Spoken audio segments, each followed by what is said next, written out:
ഒരാഴ്ച മുമ്പ് അബ്ദുറഹീം എന്ന് പറയുന്ന ഒരു പാവപ്പെട്ട ചെറുപ്പക്കാരൻ അല്ലാഹുവേ വിദേശ രാജ്യത്ത് തൂക്കുകയറും നോക്കി നിന്നപ്പോ നമ്മുടെ കേരളത്തിന്റെ അകത്തും പുറത്തുമുള്ള പാവപ്പെട്ട സഹോദര സഹോദരിമാര് ചേർന്നുകൊണ്ട് 34 കോടി നമ്മൾ പിരിച്ചു കൊടുത്തു.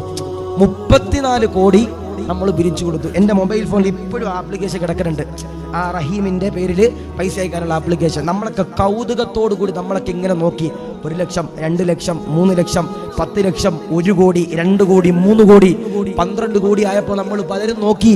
ഇനി 2 ദിവസമല്ലേ ഉള്ളൂ, ഇനി 34 കോടി തികയോ? അല്ലെങ്കിൽ അബ്ദുറഹീമിന്റെ ഉമ്മയുടെ കണ്ണുനീര് അതുപോലെ നിലനിൽക്കുവോ? ആ പ്രിയപ്പെട്ട മാതാവിന് തന്റെ പ്രിയപ്പെട്ട പൊന്നുമോനെ കാണാൻ കഴിയോ? നമ്മൾ പരസ്പരം ചോദിച്ചു. പക്ഷെ അൽഹംദുലില്ലാഹ് ആ ഉമ്മയുടെ കണ്ണുനീരിന്റെ ഫലമായിട്ട് ഏകദേശം 2 ദിവസം പൂർത്തീകരിക്കുന്നതിന് മുമ്പ്, അദ്ദേഹത്തെ തൂക്കിക്കൊല്ലുന്നതിന്റെ ദിവസങ്ങൾക്ക് മുമ്പ് തന്നെ